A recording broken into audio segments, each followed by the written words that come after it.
What is up, 2K crew? Welcome back to another show. We are coming to you on Sunday, and ladies and gentlemen, we actually have real, legit, not Korean, not to say there's anything wrong with Koreans, but we have real baseball, and oh my gosh, it's apprehensive as I was when this whole thing was starting, or was talking about being started. That's all gone away because it's here. It's here, and man, oh man, we had some fucking awesome games so far. Yankees and Nats kicked it off. Was it Friday and Thursday night? Yep, Yankees and Nats, and then followed up with the Dodgers and Giants. That's very true, and nothing stopped. Everything it's. First impression, I think I was, because usually always this spring training, the pitchers are usually ahead of the hitters because in the pandemic, hitters can just hit off tees, soft toss. Very few of them actually have someone that can throw batting practice to them. But when you're a pitcher, you can get up on a mound and throw. I mean, you don't really need a catcher. So.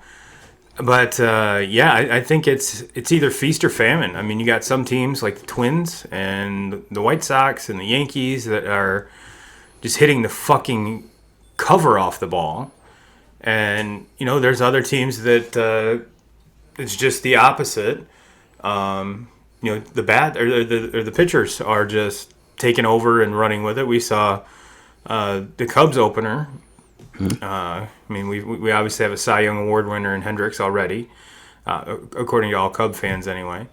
But they're not. They're just like, complete game, threw about 100 pitches. It was good. It was probably because all Cubs fans will probably agree that their weakness is the bullpen. And when you have Kyle Hendricks go out and throw every game a complete game, your bullpen's going to get rested. And yes, Cubs fans, I am just kidding. I do understand that even though with Hendricks' delivery, it looks like he could throw every day. I mean, it's very easy. It's just like he's playing catch to his son out back. And yeah, it's been a great first weekend. And we're going to break some of that down for you here today. But first, let me look this up real quick. We have an announcement from our sponsor, Drop Anchor Tavern. As soon as I pull up their newest post here. One stat that kind of just jumped off at me that I was looking through, because I was like, let's look at the standings after the first weekend of MLB baseball. Not one sweep in all of baseball. Every single team has a win. Every single team has a loss. Which game did the Nats win? Was it the second game of the series? Game 2, yep. Okay. Yeah, because that's going to be part of our conversation later is the pitching. But before we jump into that, like I said, our sponsor, Drop Anchor Tavern, 269-646-2525. And they are only doing curbside right now. And Chris posted on their Facebook, we are going to change it up for a few months and be open Tuesday through Friday from 5 to 8:30 p.m. for curbside service. Taco Tuesdays are back starting July 28th. We will do a 3 taco special with chips and salsa for $6. Margaritas to go for $3.75. You asked for it and you got it. Thanks again for your support. No, Chris, Gary, and the Drop Anchor crew, thank you for your support. And ladies and gentlemen, go ahead and hop over there. Get you some grub. I mean, who doesn't like Taco Tuesday? Who doesn't like margaritas? Even better point. So now that we got that out the way, we had the first weekend. We kind of touched base on the pitchers, and what we're kind of seeing here is there's some pitchers that are going down with injuries right out the gate. Some of them didn't even make their first start, like Kershaw. Steven Strasburg didn't make his. There's a couple other guys. I mean, granted, I can't remember right off the top of my head. One was for blisters, but even though it sounds weird and it sounds like you're a pussy, blisters can be a very, very painful thing to even try to pitch through. And the best thing to do is just take the time off, Yep. get it right. Because if you do try to keep going and throwing on it over and over again, you're just going to create yourself a longer problem. Yep. Best thing to do, sit down. Hopefully, it can heal over in a week, and then you can get back into your normal routine. But if you try to keep on pitching on that now, you're looking at. I mean, it's a problem that could take weeks, if not months, to fix if you just keep on throwing. Yeah, I remember. It's been a couple years ago. There was a couple pitchers that you could tell were trying to come back too early from it, and hell, were plagued with it pretty much on and off all year. So, yeah, I couldn't imagine trying to spin a slider with a fucking blister on your middle finger. But to even more, I mean, this came out today that Mr. Justin Verlander is out with a forearm strain, and what first reported was a elbow, and he was out for the season. So I guess the final verdict on that is he's going to be evaluated week to week and kind of see where that goes. Now, my question for you, 2Ks, is this kind of something that was going to happen anyway? Is it the quick turnaround? The pitchers aren't really that amped up or ramped up from like a normal spring training. But do you accredit these pitchers' injuries to the lack of kind of built up innings or pitches, or is it just a fluke? It's hard to tell. I'm kind of leaning more on it's just a fluke, just because there was already some talk about Verlander maybe not being healthy back in the first go around with spring training going into the season. There were some things that were not right.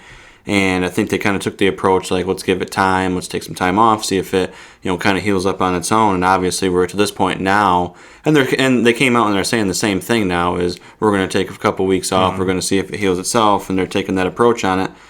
But the way it sounds to me is I think we have a serious problem here. Something that's been nagging for a while. Something that's been nagging, and with a short season the way that it is, and we've talked about it so many times. I mean, is winning a World Series in a 60-game season going to mean as much as winning it, winning a normal season, a normal 162-game season?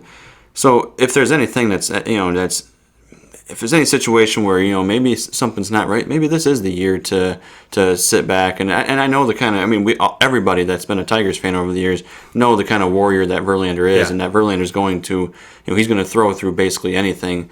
So he's never missed a whole lot of time. So if he's missing time and taking time off to try to see if they can get this thing right, something seriously is wrong there. And if you're a Dodgers fan, Kershaw didn't make his opening day start. Dustin May did, which I liked what that kid has. I think that's the second time I've watched him pitch, but he was told 4 hours beforehand, "Hey kid, you're getting the ball." Yeah. Which, for any normal, especially a kid that young. I mean, granted, he was up with the team for a little bit last year, but to go from being a throw-in starter here, come out, long guy out of the bullpen to, hey kid, you're going to start opening fucking day. Yeah. Holy shit! If you're Dustin May, or at least if I was, I'd be shitting my pants, going, okay, this is for real now. There's no tune-up. I don't get to watch some of the guys do their thing beforehand. Nope, it's all hands on deck and let's go. Yeah, and that one's kind of concerning to me too. We have to face it. Two of the best pitchers of this generation are Verlander and Kershaw. They're getting older now, and they're not. These aren't the same guys that that were pitching 5, 6, 7 years ago. I know Verlander's had a couple of maybe his two best seasons in Houston since he left Detroit, and that's saying something because of the seasons that he had in Detroit. Yeah, but the recovery as these guys are aging now, the recovery time is these guys are not the same young bodies that there's a lot of innings on those arms, and that's what concerns me. If this was something where we're talking about a kid in their mid-20s having some problems with back issues or anything like that, I'm kind of, let's give it some time, let's see what happens. But when you're talking about guys that these guys have been pitching significant innings for 10 plus years now in the major leagues. That's what concerns me. And on top of it too, it's a nagging back injury. It's not like it's something that's brand new. I mean, he's missed time probably the last 3 years with significant time with that same back. Like he has a different back. Turbo, shut the fuck up. But no, it's and as you've seen with Kershaw, his velocity's not there. You know, where he was 95, 96, now he's 90, 91. And to the lay person, that doesn't really seem like a lot.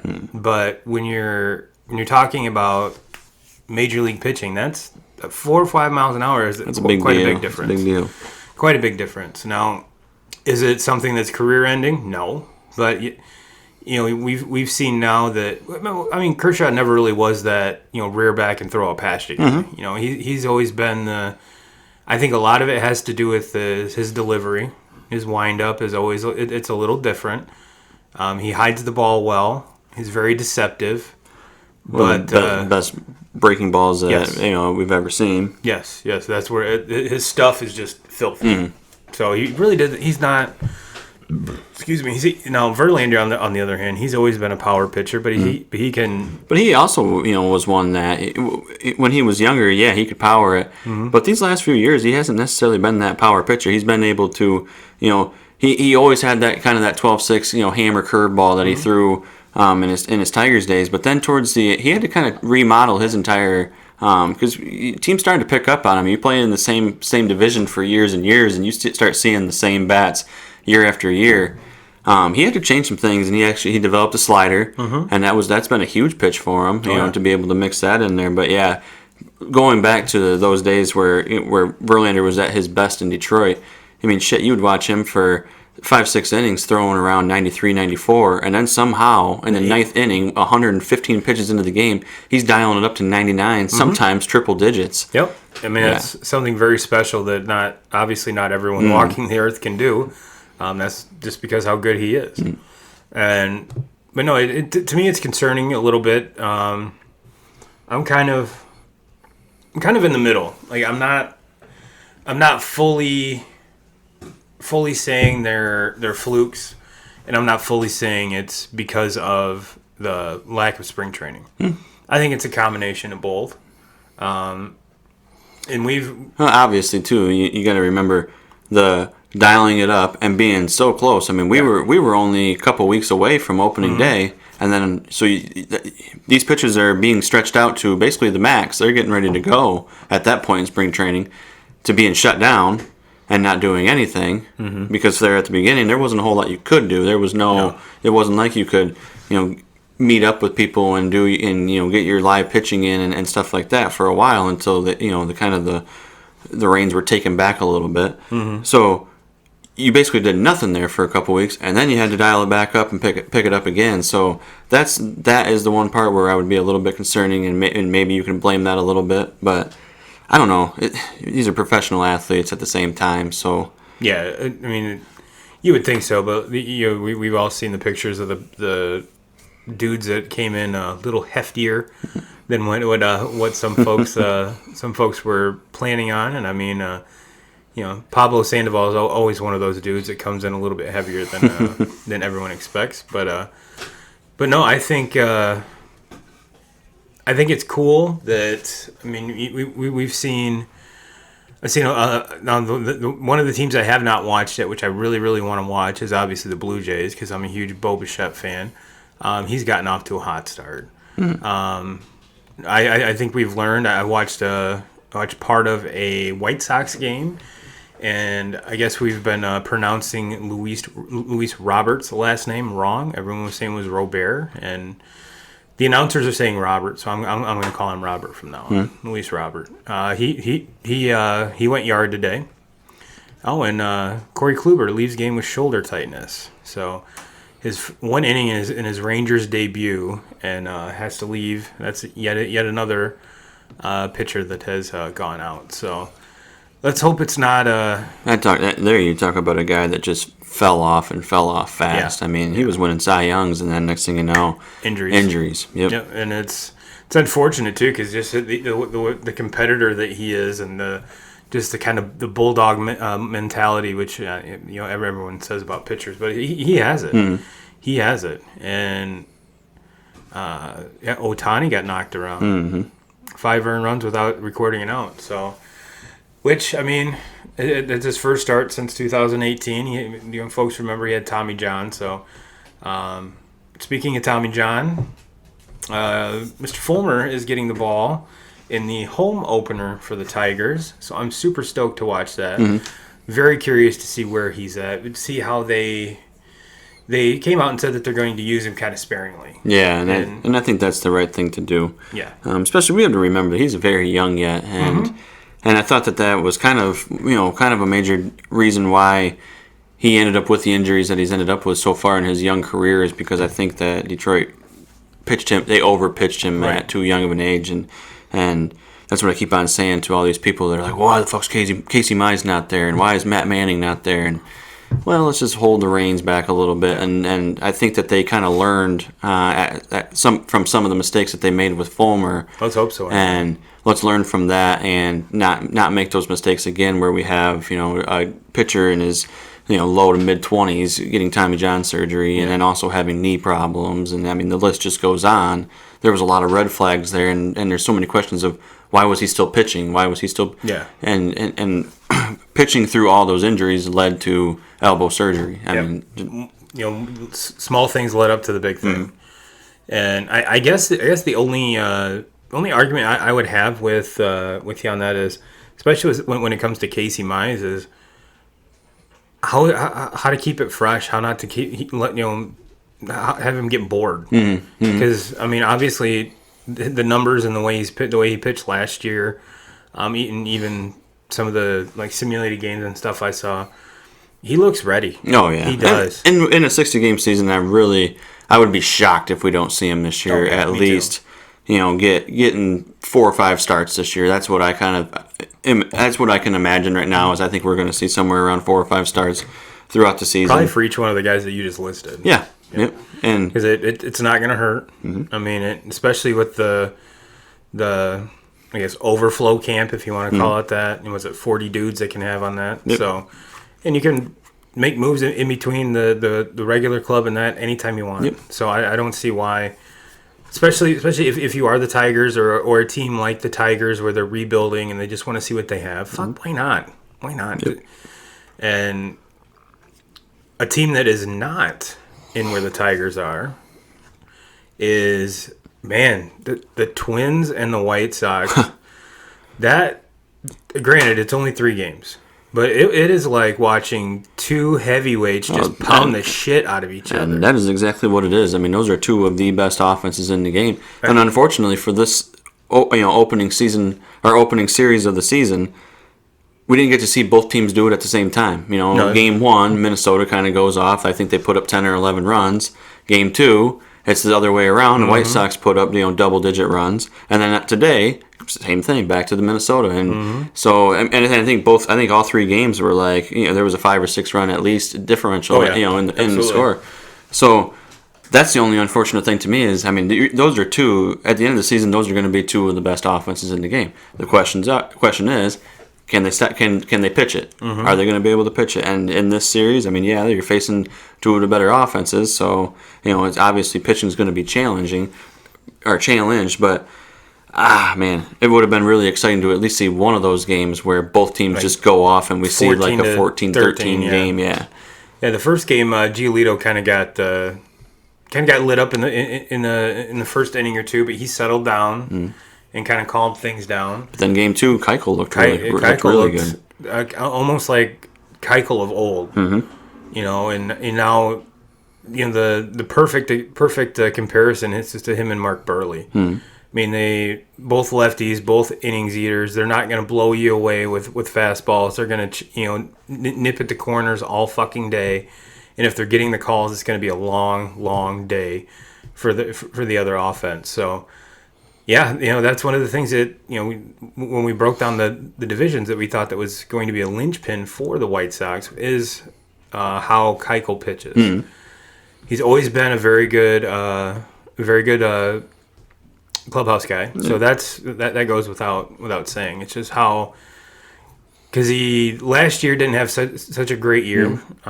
He held out and that kind of threw everything off. And getting to and even this year, I mean, it's still not the same, like with the spring training that we talked about. But I think it's a great fit, and you and I both think highly of the White Sox. So having these games, like you said, I would like to see them a little bit closer. But you got to see probably two. Add the Yankees into that. Those are gonna be your top three offensive teams in the American League. So it's gonna be And speaking of the Yankees, I think Judge's first at bat, he hits one like 460.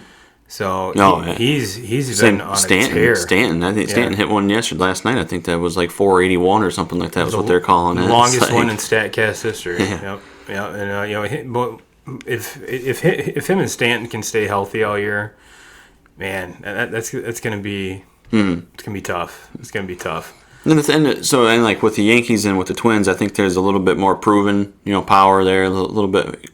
Speaking of guys like Stanton and Judge, and obviously Nelson Cruz, and I don't know if you've seen the day that he had today. Yes. But when you look at the White Sox, not necessarily a lot of proven bats there. There's a lot of hype on a lot of them, and I think that they're definitely gonna come through with it. Yeah. But you look at, the only true like proven to do it there, Abreu, obviously Grandal had his 1 year. Tim Anderson. Yeah, Tim Anderson. Not much. He's just more of a table setter. He's going to be on base, which every team needs that. And with all the power that he has coming up behind him, his job is to be on base. It doesn't matter how you do it. You just need to be on base. But no, there's a lot of things to be very excited about it for White Sox fans. That's for sure. And I'm pretty sure Christian won't let us forget it either. Or Mr. Franklin Palmer. Yes, we haven't forgotten. No. You're still a White Sox fan. We haven't forgot. But yeah, let's dive back into the Tigers too, Case. I'm surprisingly upbeat about this team. I know, and a couple years ago you could have said, well, they're playing Cincinnati. Cincinnati's going to be right there in the hunt for that NL Central all year. They've got some fantastic pitching. They've got, of course, in that little bandbox, anyone can hit it out of there. Oh, yeah. And if you watched any of the games this weekend, you saw a lot of home runs fly out of there. And Joey Votto looks primed to have a bounce-back year. He hit 2 home runs in the first 2 nights. And, yeah, all he does is hit and just produce. That's what he does. But Cincinnati's pitching is absolutely legit. When you have Trevor Bauer as your number 3 guy. You talk about the three starters that the Tigers faced this weekend. Starting it off on opening day with Sonny Gray. Sonny Gray's proven he's a good pitcher. I don't think he gets talked about enough for how good of a pitcher he is. He was another guy too that had the injuries, had to kind of reinvent himself, because when he was in Oakland, he was one of the top 5 pitchers in the league. Yeah.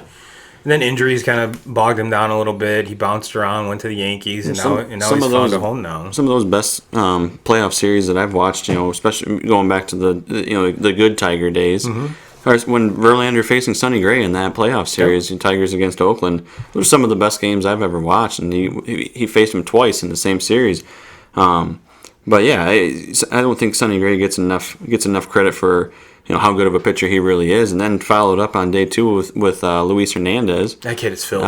Yeah, I could be wrong on this, but I don't think he started the All-Star game last year on the bump, but I think he was the second pitcher to come into the game there. But he was an All-Star last year, and then like you said, following it up with your third guy being Trevor Bauer. It's hard pressed to find a better 1-2-3 punch in all of Major League Baseball than that 3 right there. And for the Tigers it wasn't very pretty, and they didn't hit the ball a lot, and they struck out more than. I was listening today, and I think they had a combined. Now this is the combined. Because Turnbull started today, correct? And I want to say they had a combined 34 strikeouts between the two of them. But going back to yesterday's game, what was the kid's name? Luis Hernandez? Hernandez, yeah. At one point, he had 9 Ks, all swinging on his changeup. 3 of which happened to be Mr. Cabrera. He was not seeing the ball out of that kid's hand at all. He might as well just went up and thrown the bat and not even swung it. Because I haven't even when Miggy's hurt, he gets fooled, but not he doesn't make look like Hernandez made him look silly, and it wasn't. I'm not just picking on Cabrera. I think he ended up with like 12 or 13 strikeouts. Today, Trevor Bauer struck out 14, which was a career high. Yeah. So you're seeing a lot of the young bats, still developing, but you're also seeing a lot of the like Nico Goodrum hit a home run. I think it was today, and didn't Jacoby Jones hit one last night? Yep, yeah, it is in the top of 9. Yeah, and C.J. Cron is quietly being one of the best acquisitions in all of baseball right now.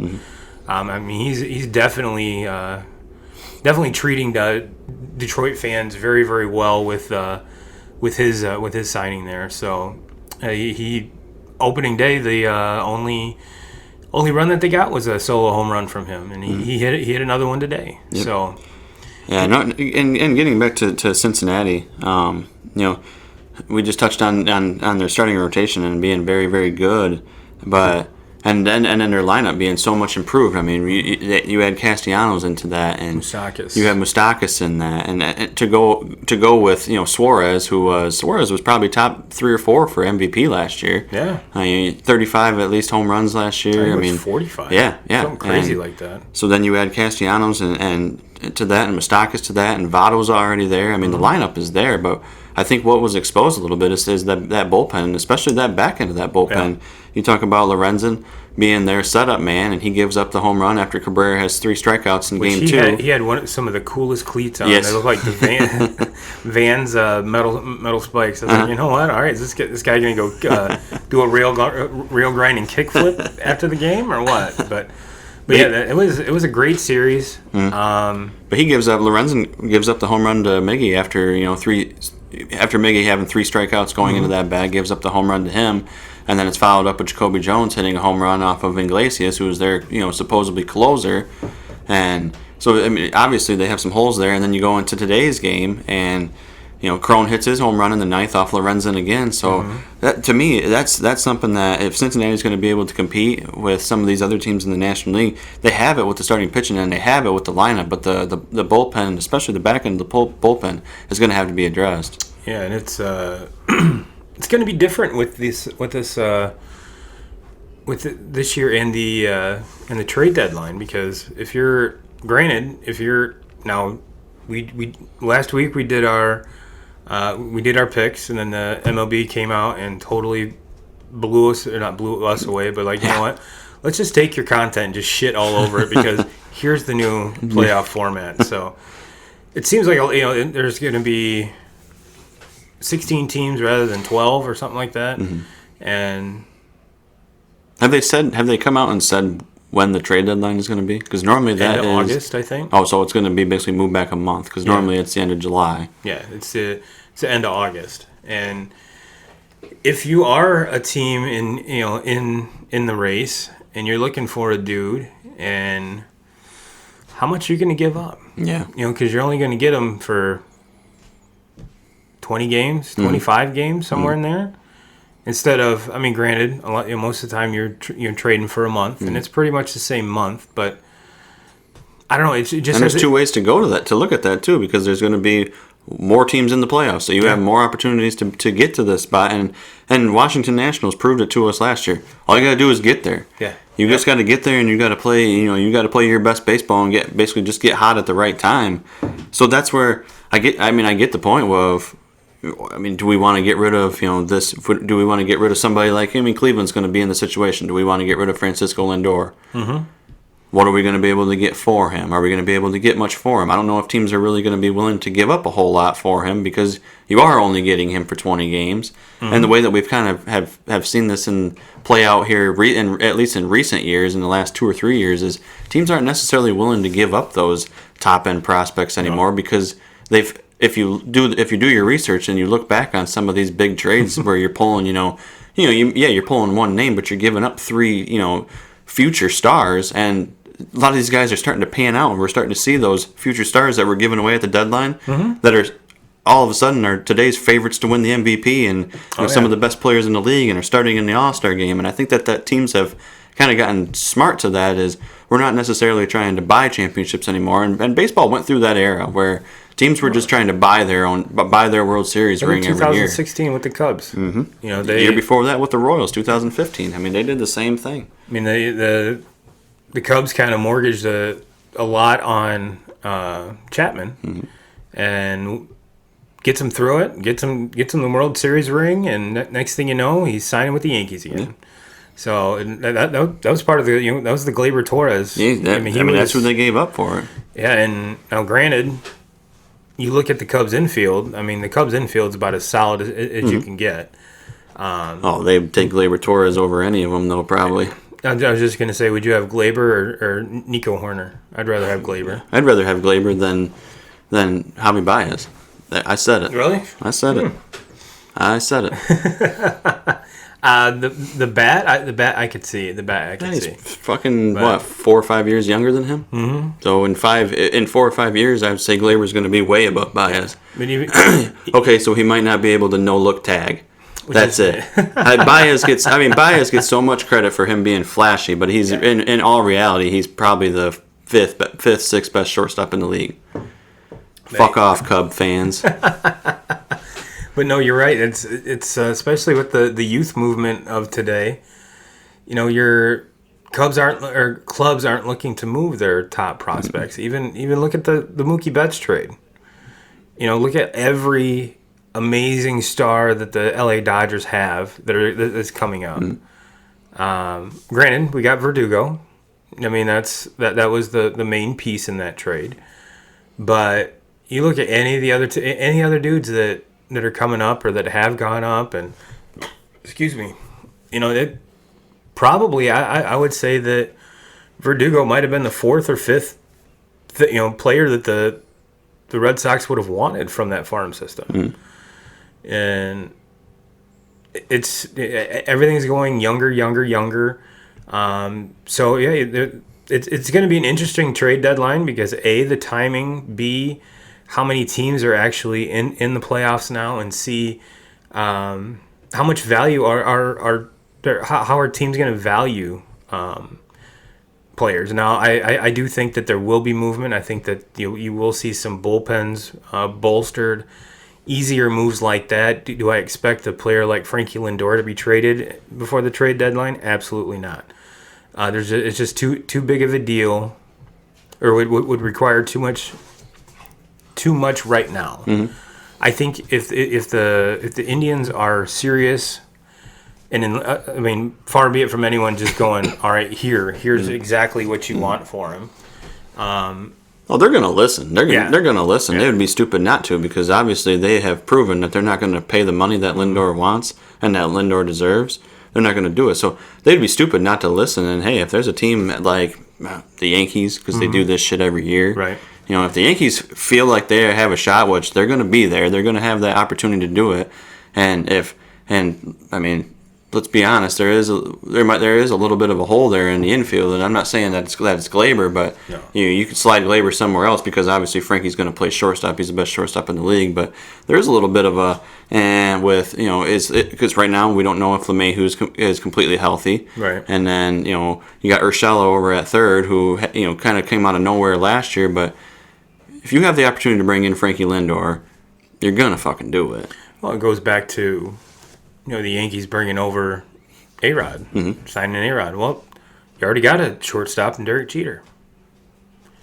We'll figure it out. Yeah. When you have players that talented, when you have a player of Frankie Lindor's, ability, you're gonna figure it out. Like, obviously, we're gonna chalk him up at short every single game because he's the best in the league at short.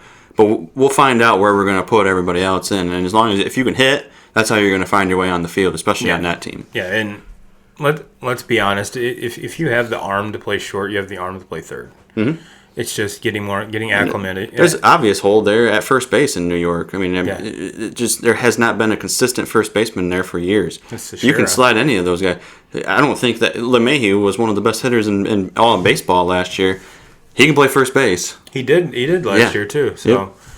I mean, that's the Yankees are scary just because their depth. I mean, you look at last year with all the injuries, and they just plugged the holes, and the boat never even took on water. Mm-hmm. I mean, it was ridiculous. And we're talking about big names going down, and Stanton, and Hell, I mean, I'm pretty sure every one of the starting 9 missed games last year, and some of them, like Stanton, never really played. Judge was out for quite a long time, so I think probably Glaber was one of the only ones that actually stayed pretty much healthy and was on the field for the vast majority of the season last year. And yes, it does look. Didi looks weird in that new uniform. I'm sorry. I mean, it's just one of those that it just seemed like he was going to be a Yankee forever. He was just that tight. He just slide right in after DJ, and just take right over. And hell, he might have been a better fielder than Jeter. Definitely not a better hitter. But he's still one of the weirdest dudes with his home run spray chart. It's all the right field. Not a single one of them to center or left. Just all pull all day. So. But no, it's we're watching the Braves and the Mets, a little Pete Alonso and crew there, and those are some weird cleats, by the way. For those of you not watching, they're baby blue. Pete and his style have never been like. Yeah, he hit a lot of bombs last year, but man, he does not have very good baseball swag, and anybody that knows me knows that I like that baseball swag, and he's always got like some fucking weird ass cleats on. Wears his pants up like like the like old school. I'm not a fan of that. And I don't know. He just wears those weird sunglasses where the lenses take up like his entire face. Those are just I don't even know what kind of glasses they are, but I think your wife was wearing some of them last night. And she always does that. Yeah, those sunglasses that take up 3/4 of her face. She always does that. Yeah. And yeah, I'm not even can't say anymore. I don't want to get in trouble. And with the Reds, we didn't even get to talk about Nick Senzel. That nice looking rookie there. Yeah, who's batting in the 8 spot for him. Yeah. Aquino. I mean, he's watched him bat last night. That was. I'm still kind of. I don't want to just totally write the Tigers in right now, but I think if you would have told every Tigers fan, all right, the first playing Cincinnati's going to hit a shit ton of home runs, and you're going to take 2 of 3 from them. Most Tigers fans would have been like, "Fuck you." No, there's not a chance. No, and I mean, look, I'm happy they went 2-1, especially against those 3 pitchers that they faced this weekend, but. The way that they played this weekend, and you're not going to win very many games that way, and the ball just kind of rolled their way this weekend, especially and kudos to Cron today, kudos to Jacoby Jones yesterday, big hits in big situations, and they were able to basically win the game off of 2 at bats, 2 big time home runs, late in the game, and both of them being in the top of the 9th inning, so. Yeah, I'm happy they won, but you're not going to strike out, 15, 16 times in a game and win and expect to win very many games, and that's just how it's going to be. I mean, yes, I'm happy we're 2-1, but the Tigers have done this. They did this last year. They did this the year before. They started off. They won. I mean, shit. Last year, I don't know if people remember this, but they went 2-1 against Toronto, and then they went to New York and swept New York, and. I mean, everybody was saying, well, maybe these young kids are going to be good. No, we fucking lost over 100 games. We're not very good. We're still a ways away from that. And eventually that's what happens. I mean, it's baseball. You can win. I mean, any given day you can win. But eventually you go back to reality. Bad teams fall back into reality. Good teams, you might get up to a little bit of a slower start, but eventually you get it going, you get it rolling, and you start winning series, and then you start winning consecutive series, and next thing you know, you put yourself in a situation to be in the playoffs. The Tigers are going to lose consecutive series this year. Well, it's like my Red Sox. Opening day, I mean, they just put a thumping on the Orioles, drop the next 2. So. Is that to say that my Red Sox are that bad, or is it that maybe the Orioles are getting a little bit better? And yeah, absolutely. I mean, you can't sit there. I mean, the Tigers are in the same boat. You can't sit there for 3-4 consecutive seasons and have a top 3 or 4 draft pick and expect to get worse. I mean, you're obviously going to get better as we go. Have you seen the Marlins?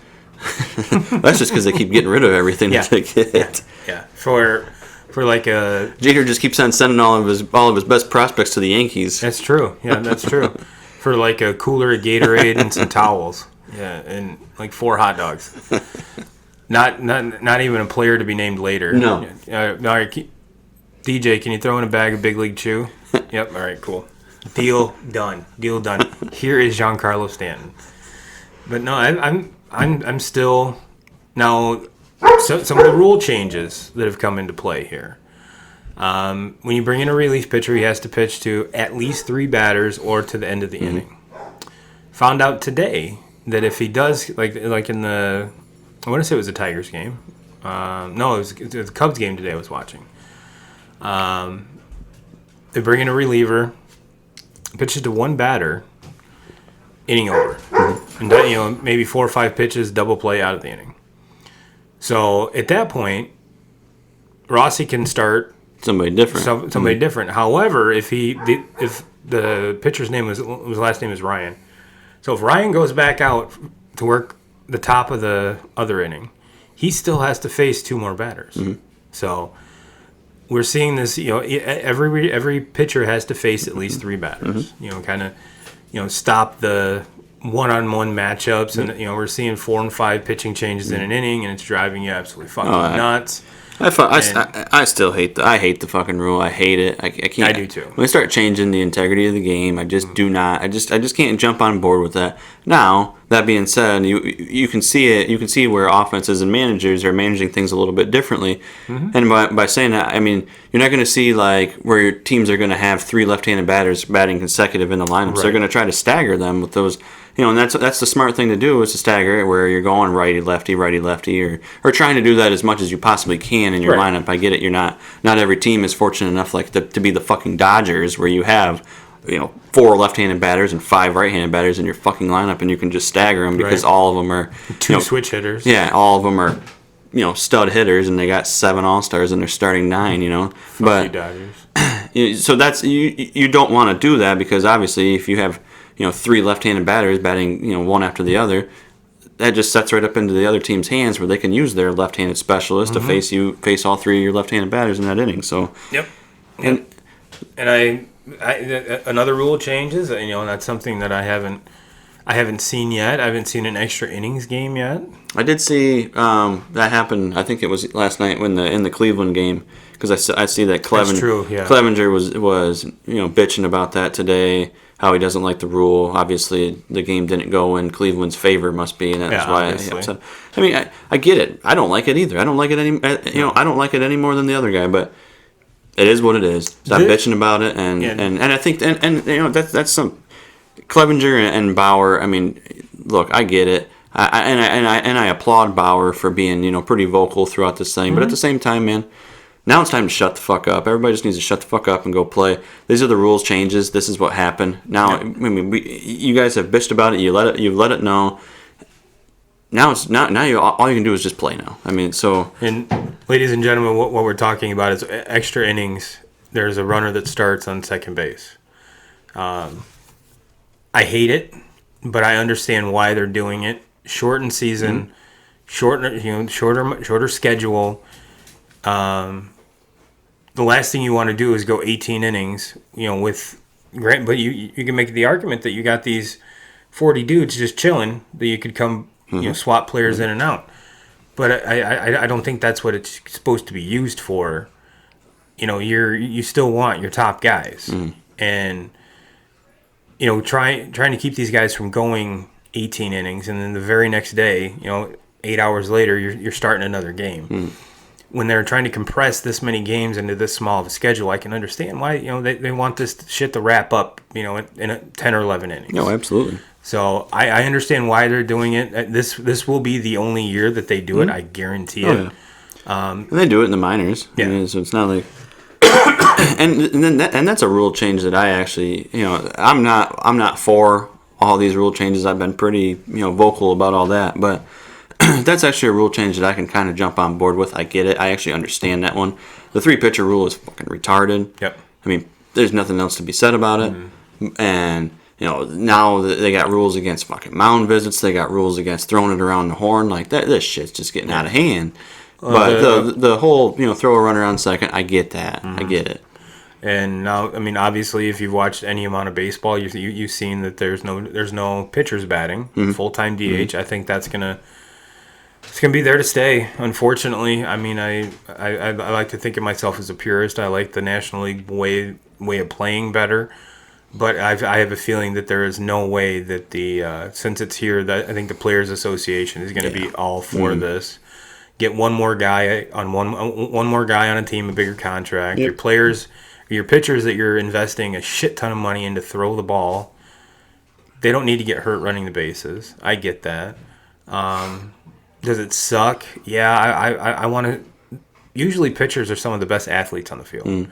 I want to see them be an athlete, but I understand it. You know, you're getting more specialized. These pitchers are making astronomical amounts of money. You could say the same thing for Mike Trout. Mike Trout makes an astronomical amount of money, but he still runs the bases. He still bats. But he's trained to do that his whole life. A lot of these pitchers stopped batting years ago. I mean, maybe in college is the last time they actually had an actual plate appearance. So it's not something that they do on a regular basis. I get it. But, yeah, there's absolutely no way that, since the DH is in with all the teams now, there's not a chance in hell that the pitchers ever bat again. Unless you're like an Ohtani, who is a very good hitter, or you get in a pinch and you need you need a pinch hitter. You might see like a Bumgarner or Arrieta or the guys that are known to swing the bat are pretty decent. You might see them, but as far as will Justin Verlander ever hit again? No. First of all, he's in the AL. I understand that, but they still play NL teams, and when they play NL teams, he takes his turn. I think, what does he have? One hit in his whole career? Yeah, something like that. I remember when he was with the Tigers, they were making fun of him how long it would take for him to get his first hit, and he's like, I really don't care. But no, you take a Kershaw or any of the big ticket NL pitchers. If you're a fan of their team, you probably cringe watching him bat because you don't want him to get hit on the hand or the elbow or the wrist, and secondly, most of them aren't that good of hitters. Yeah. I mean, is it their job to bunt and move the runners when it's on? Yes. Is that one of the easiest things in the world to do? Yeah. If you watch some of the pitchers, you'd say no, but yeah, that was one thing I never had a problem with is bunting, and yes, they did. There was a couple times where they had my big ass bunt. Did I run them out? No. But no, it's some of these rule changes. I'm not a huge rule change guy, but with especially the runner on second, as much as I hate it, I understand it. As much of with the all-time DH now, I understand it. Am I a fan of it? Probably give me 1 year. It'll grow on me. Yeah. That's what I keep on saying. I mean, who's I mean, when I start to actually really think about it, like, who doesn't want to see it, like another, home run hitter in the middle of a lineup? And I mean, in all reality, watching that pitcher, that pitching spot's coming up to bat, or you're just going to lay down a fucking bunt, so move the runner over, just small ball bullshit. And honestly, I don't want to see that stuff. I want to see, I want to see big time, home run hitters stepping up to the plate, and then, like you said. The contracts. I mean, the players. There's no way that the players are going to turn this down because it's just it's one more spot in a lineup for a guy to make a buku amount of money just to be a batter, and the players are just not going to let that go away. I mean, they would be dumb not to. No, and you look at, and it levels the playing field. Yeah, I mean, because people can say, well, the American League gets to have their DH all season long. Well, when the American League faces the National League, I think in inter-squad or in interleague games, the National League has the advantage. You have a batter in there that has at least seen consistent pitching all year long. Maybe he's not hitting over 200, but at least he's been in the batter's box and seen pitches. Then you're throwing on the other side of the ball. You have a guy that hasn't even picked up a bat all season long, and he's stepping in there in there to bat. So. To me, the National League have the only argument can be is, well, the American League is paying one guy to be strictly their DH. Yeah, well, normally in National League teams they're paying one guy to be strictly their pinch hitter. Yeah. So all you're doing is sliding that pinch hitter into, maybe your pinch hitter's not a 40 home run Big Papi style player, but he gets the job done. So to me, the advantage goes to the National League in that. I would 100% agree with that. And, I've always been the fan of it's different. You go to a National League ballpark, you play by this set of rules. If you go to American League, you play with this. And I thought that made baseball unique because there's no other sport that has different rules for different leagues. In football, the AFC is the same rule as the NFC. The NBA, the East is the same as the West. There's no advantage of being in one or the other. And if you think about it this way, there's when you look at the aging power hitters, take Miguel Cabrera for instance. If he wasn't under the massive contract that he is, and this is his walk year, there's no way in hell with the DH he's going to play for any National League team. You would never see him in a Cubs uniform. You'd never see him in a Braves uniform. But not, if they do go to, which I say if, they are going to go to, I mean, it's pretty obvious to me. If it doesn't happen, I'd be shocked. Yeah. But you're going to, if you're a National League fan, you should be excited because you're going to see these players start to go to your teams instead of just staying in the American League. And, to me, you're going to attract more free agents because of that. If take like a Paul Goldschmidt, for instance, got traded and signed with the Cardinals. He'd be one that, granted, he's already at first base, so you can't move him to a less stressful, defensive position. So you just extended his career potentially in St. Louis. So if you're, like I said, if you're a National League fan, you should be in favor of this because your favorite players can ultimately extend their career and stay there, instead of all right, well my whenever Goldschmidt's contract is done, like 4 years or whatever. After that, he's in his 30s. Pretty much is going to be, it's leading towards he's going to be a DH. If without this rule, I mean, there's bye St. Louis. It's it would be unfortunate for the St. Louis fan base if you're a big Goldschmidt fan, which you should because Paul Goldschmidt's an amazing player, and having this DH slot there is potentially going to extend his career with your team. So that part I get. And I guess just it's one of those things that just going to have to take some time to get used to. And when me, you, and Nolan are sitting around talking about baseball, and he's like, "Dad, pitchers hit." And you're like, "Yeah, buddy. Yeah, it was up until 2020." Yeah. The fucking There's a lot of shit that changed in 2020. Yeah. Nolan, go get me a couple beers because this is going to take a while. But no, it's going to be something that we'll tell our kids and grandkids, like, yeah, pitchers did bat, and this is what happened, and we were sitting here doing a podcast before we were ultra famous, like we're going to be at that point in time, and we were talking about this, and look how much cooler it is now. So, but yeah, it's all in all 2Ks. Happy it's back. Oh, absolutely. I mean, now the thing that's going to be the biggest dick kicker. Now let's break it down apples to apples. That really doesn't make any difference right now, but for the most part, I think baseball has been happy with the amount of positive tests that have come out, which are very, very few. They knew there was going to be some. I mean, it's bound to happen. Absolutely. It's bound to happen. I think they're happy with. We unfortunately we didn't get to see Juan Soto this weekend because he tested positive. He's in self-isolation, has to have two negative tests before he can come back. So I guess that answers the question: what happens when someone gets it? That's point proven right there. Yeah. Now let's just hope that it stays this way because I don't want to get blue balls again. Because sports blue balls is probably more painful than actual blue balls. So everything's getting fired up again. We got the NBA starting. I think starts Thursday. Yeah, Thursday. So, and then I think it's next week the training camp for football, the NFL. Yeah, so and didn't the NHL start this weekend? I don't really follow on that, but I'm pretty sure that started it back up. I think all three of them were starting. All three were starting relatively soon, close to each other. But baseball was going to be first, I believe.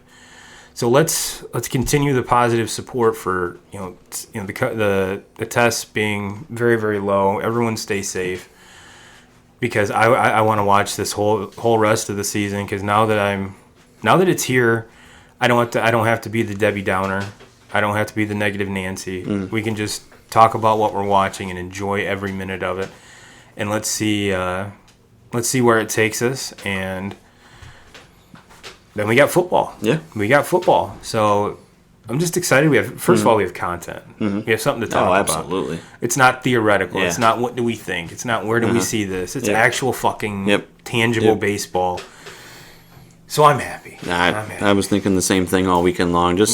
I've been very hard on the idea of baseball coming back and obviously playing in front of no fans, but I think it actually went better than what I kind of imagined. I think it's actually to this point it's been smoother. I like how some teams are doing like the cutouts in the stands. And by the way, if the Tigers decide to do that, I will pay whatever the fuck I have to pay to get my face in one of those seats. I will definitely do that. But now I can't help but sit here and watch some of these baseball games and think, this is really smooth. But like, how the fuck is this going to work in football season? But no, and then talking about watching so far the baseball and how it has, obviously being no fans. And I think that, baseball is kind of a sport that there's not a lot of, I don't think the fans, the fans play a factor, don't get me wrong. They play a factor, but it's not that intense game like football. Right. Football is, those players on the football field, they are going off of what the fans and how loud it gets in there, and that's just the way that football is. It's a contact sport, and there's a lot of intense moments in that sport. Where baseball is more of a lax game, and obviously 5 or 6 times a night or in a game, you might see where the fans just go nuts, whether it's a big time out 3 strikeout or a triple or a home run or just big moments like that. Basically, you can say that about every single play in a football game. So that's where I can't help but sit back and just and think about, like, man, how is this going to play out in a football season? And obviously, I want to have football. Who doesn't want to have football? But it's going to be so weird. And then in the same breath, I think too, like, you're going to be able to hear everything on the field. You're going to be able to hear all these, what the quarterbacks are saying at the line, what defenders are saying, what middle linebackers are calling out, and I think someone's going to have a very, very close finger on the bleep button. Oh, absolutely. We've already seen that in the NBA with all the trash talking going on, and they're having to cut all that out as they're. So yeah, it's gonna be weird, and obviously for all these sports and trying to broadcast these games, it's gonna be a big time learning curve for how you do this and how you do this the correct way, but we'll see. At least we have something. Yep, and it's something to build on, and I love it. And yeah, let's hope that everything stays the course and gets even gets better. So maybe we can get some actual fans in the stands. Maybe not at complete capacity, but something, a little bit of something. Yep. So, well, 2K Crew will leave you on that note. You all have a great week and an even better weekend, and we will see you next week. And Jim Rome, we're coming for you. You should know that by now.